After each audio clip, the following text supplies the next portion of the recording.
शुक्रिया प्रिय विद्यार्थियों। गत कक्षा में आपके साथ मौर्य प्रशासन के बारे में वार्तालाप किया गया था और मौर्य प्रशासन की केंद्रीय प्रशासन के बारे में आपके साथ विस्तृत चर्चा की थी और जिसमें आपको बता भी दिया गया था कि किस तरीके से आप बड़ा किस तरीके से लिखना है और छोटे प्रश्न किस तरीके से आपको पुटअप उसमें करने हैं। केंद्रीय प्रशासन के बारे में आपको उसमें भी शासन का स्वरूप कैसा था, कौटिल्य ने राजा के कितने अंग बताए थे, कौटिल्य ने राजा के कार्यों को कितनी कोटियों में विभाजित किया था और मौर्य काल में राजा को प्रशासन के मामले में परामर्श देने वाली ये संस्थाएं कितनी थी, उन संस्थाओं के कार्य कितने थे, मौर्य काल में विभाग कितने थे और उनके विभागाध्यक्ष कितने थे और उन विभागाध्यक्षों के कार्य क्या क्या थे, इनके बारे में आपको बता दिया गया था। अब बड़ा उस काल की तरह आज के काल में भी यही बात थी। मौर्य काल में भी केंद्रीय प्रशासन किस में विभाजित था, चाहे आज भी हो, पूछे कि वर्तमान में केंद्रीय प्रशासन किस में विभाजित है, जो बात मौर्य काल में थी वही आज है। मौर्य काल में केंद्रीय प्रशासन प्रांतीय प्रशासन में विभाजित था या प्रांतों में विभाजित था। प्रांतीय प्रशासन, ये प्रशासन बड़ा केंद्रीय शासन का लघु रूप हुआ करता था। मौर्य काल में प्रांत, पहला बात तो आपको यही याद करना है कि मौर्य काल में प्रांत को कहते क्या थे। यहां एक छोटा सा उत्तर आपका हो जाएगा चक्कर। और मौर्य काल में जो प्रांतपति हुआ करता था उसे क्या कहते थे, इसका संबंध राज परिवार से ही होता था या राजा के पुत्र ही होते थे, जिन्हें आर्यपुत्र या युवराज कहा जाता था। आर्यपुत्र अर्थात युवराज कहा जाता था। यह बात यहीं स्पष्ट हो गई कि मौर्य काल में प्रांत को क्या कहते थे, चक्र कहते थे, और प्रांतपति को क्या कहते थे, युवराज अर्थात आर्यपुत्र कहते थे। मौर्य काल में 5 प्रांतों का उल्लेख मिलता है बेटा, या 5 चक्रों का उल्लेख मिलता है। ये प्रांत कौन कौन से थे बेटा, एक का नाम उत्तरापथ था, इस प्रांत, दूसरे प्रांत का नाम दक्षिणापथ था,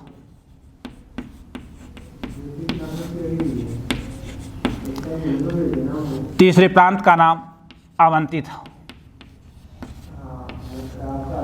चौथे प्रांत का नाम मध्य देश था,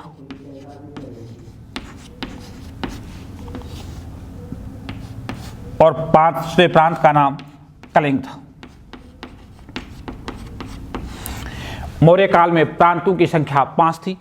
उत्तरापथ की राजधानी बेटा उस समय तक्षशिला थी। दक्षिणापथ की राजधानी उस समय श्रवणगिरी थी। अवंती की राजधानी उस समय उज्जैन थी। मध्य देश की राजधानी उस समय पाटलिपुत्र थी और कलिंग की राजधानी उस समय तोशाली थी। मौर्य काल में 5 चक्र थे बड़ा। उत्तरापथ आए तो उत्तरापथ की राजधानी तक्षशिला थी, दक्षिणापथ की श्रवणगिरी थी, अवंती की उज्जैन, मध्य देश की पाटलिपुत्र और कलिंग की तोशाली। बड़ा उस समय उत्तरापथ था, इसकी राजधानी तक्षशिला थी और यह है मौर्य काल का शिक्षा का सबसे प्रमुख केंद्र था। दूसरा, दक्षिणापथ की राजधानी श्रवणगिरी थी और यह केंद्र उस समय व्यापार और राजनीति के लिए प्रसिद्ध था।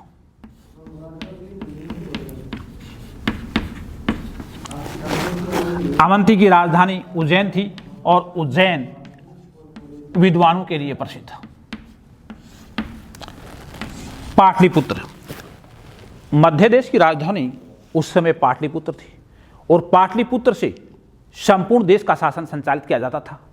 आजकल प्राचीन काल में जो पाटलिपुत्र की स्थिति थी, मध्य काल में वो कन्नौज की थी और आजकल वो दिल्ली की है। कि दिल्ली में जिस भी पार्टी का बड़ा जो क्या अधिकार होता है वही संपूर्ण देश का शासन संचालित करती है। मध्य काल में ये काम कन्नौज के पास था। कन्नौज पे जिस भी राजवंश का अधिकार होता था वह राजवंश संपूर्ण भारत का शासन प्रबंध करता था और यही हालत प्राचीन काल में पाटलिपुत्र की थी कि जिस भी राजवंश का पाटलिपुत्र पे अधिकार हुआ करता था वह संपूर्ण भारत पे अधिकार किया करती थी।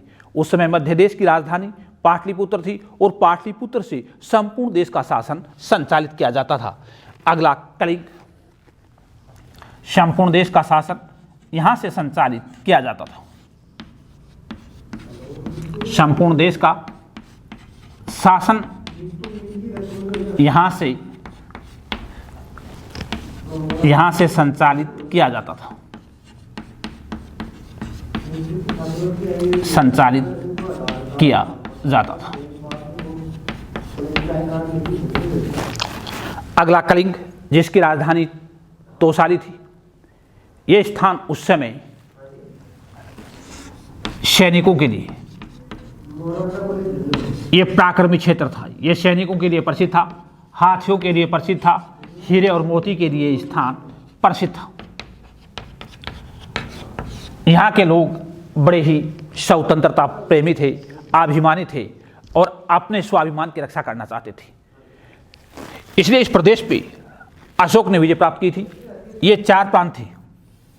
इन चारों प्रांतों पर विजय प्राप्त की थी बड़ा चंद्रगुप्त मौर्य ने।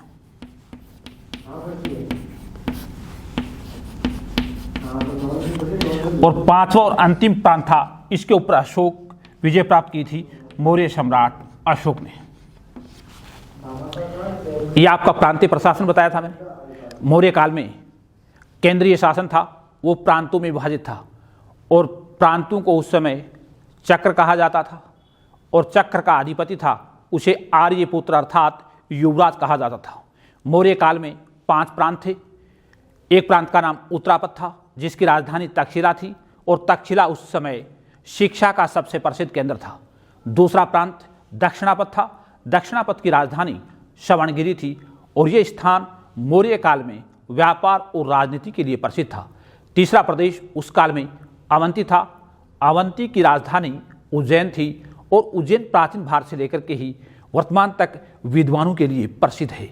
अगला मध्य देश था, जिसकी राजधानी पाटलिपुत्र थी और ये वह स्थान था जहाँ से संपूर्ण देश के शासन को संचालित किया जाता था।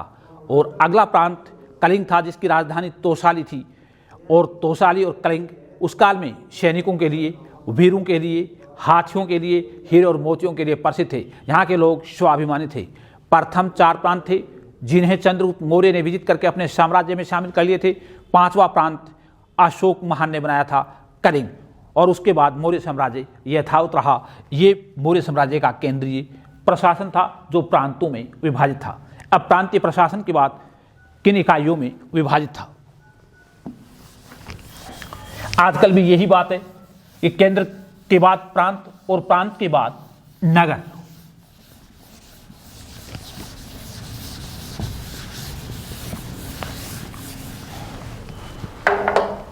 नगर प्रशासन,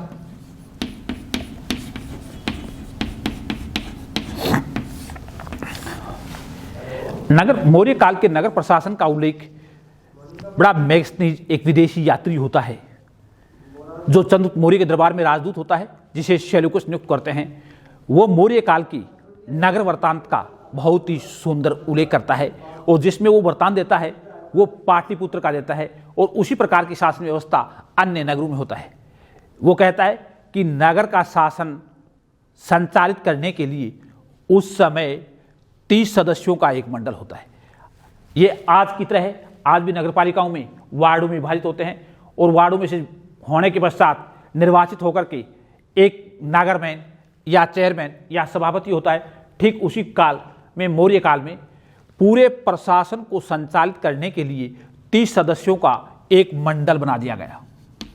30 सदस्यों का एक मंडल बना दिया गया और इस मंडल को 6 भागों में विभाजित कर दिया गया। इस मंडल को 6 भागों में विभाजित कर दिया गया और प्रत्येक भाग में 5 सदस्यों को नियुक्त कर दिया गया। अर्थात 30 सदस्यों का मंडल था जिसे 6 समितियों में विभाजित कर दिया गया और प्रत्येक समिति में 5-5 सदस्यों को नियुक्त कर दिया गया। ये समितियां कौन कौन सी थी? एक तो उद्योग और शिल्प कला से संबंधित समिति थी जो उद्योगों के प्रबंध के बारे में देखती थी। दूसरी वैदेशिक समिति थी जो विदेशियों का प्रबंध करती थी। तीसरा आजकल की तरह नगरपालिकाओं के जो काम हैं उससे संबंधित समिति थी जो जन्म और मृत्यु का पंजीकरण करती थी। चौथी समिति थी जिसका संबंध व्यापार और वाणिज्य से था, जो नगर की व्यापार और वाणिज्य का प्रबंध करती थी। पांचवी समिति थी जिसका संबंध विक्रय समिति थी, जो विक्रय का प्रबंध देखती थी। और छठी समिति थी जिसका नाम कर समिति थी, जो टैक्स का प्रबंध करती थी। ठीक इसी प्रकार क्या मौर्य काल में केंद्रीय प्रशासन प्रांतों में विभाजित था। अब प्रांतों के बाद नगरीय प्रशासन था। नगरीय प्रशासन में आपको क्या बताया कि 30 सदस्यों का एक मंडल था और वो मंडल 6 समितियों में विभाजित था। प्रत्येक समिति में 5 सदस्य हुआ करते थे। ठीक इसी प्रकार बड़ा नगर प्रशासन था, वो अन्य इकाइयों में था, जैसे जनपद थे। उसके बाद छोटी इकाइयाँ कौन कौन सी थी उस काल में? स्थानीय, द्रोणमुख और संग्रहण और खरवाटिक। खरवाटिक संग्रहण से पहले उस काल में नगर से छोटी इकाइयाँ क्रम से कौन कौन सी थी? आपके आए स्थानीय, ये वह संस्था थी जिसमें 800 गांव हुआ करते थे। और उसके बाद द्रोणमुख जिसमें 400 गांव हुआ करते थे। खरवाटिक उसमें 200 गांव हुआ करते थे और संग्रहण में 100 गांव हुआ करते थे। फिर आपको मौर्य काल में याद क्या करना है कि उस काल में प्रशासन की सबसे बड़ी इकाई तो क्या था? केंद्रीय प्रशासन। और प्रशासन की सबसे छोटी इकाई क्या थी? ग्राम प्रशासन। आपको ध्यान ये रखना है, ग्राम प्रशासन आज की तरह स्वायत्त थे या गांव के प्रशासन में केंद्रीय हस्तक्षेप से मुक्त थे। गांव का निर्णय गांव के लोग ही सामान्यतः किया करते थे। ये मौर्य काल का बड़ा प्रशासन था, जिसके बारे में आपको और भी उल्लेख करना है। और वो उल्लेख आपको क्या कई बार इसके अतिरिक्त करना है कि उस काल का न्याय प्रशासन कैसा था, उस काल का पुलिस प्रशासन कैसा था, उस काल का सैन्य प्रशासन कैसा था। ये सारे के सारे आपको मौर्य काल के प्रशासन में शामिल करने हैं। केंद्रीय स्तर से लेकर के आपको ग्रामीण स्तर तक पहुंचना है। मौर्यों के शासन प्रबंध का जो स्वरूप था उसी का अनुकरण क्या आज के भारत में भी हम उसके लक्षण देख सकते हैं। तो बड़ा ये आपको मौर्य प्रशासन बताया। दूसरा प्रश्न इसमें से जो पूछता है वो अशोक धर्म के बारे में है, जिसके ऊपर हम अगली कक्षा में आपके साथ विचार विमर्श करेंगे या चर्चा करेंगे। शुक्रिया।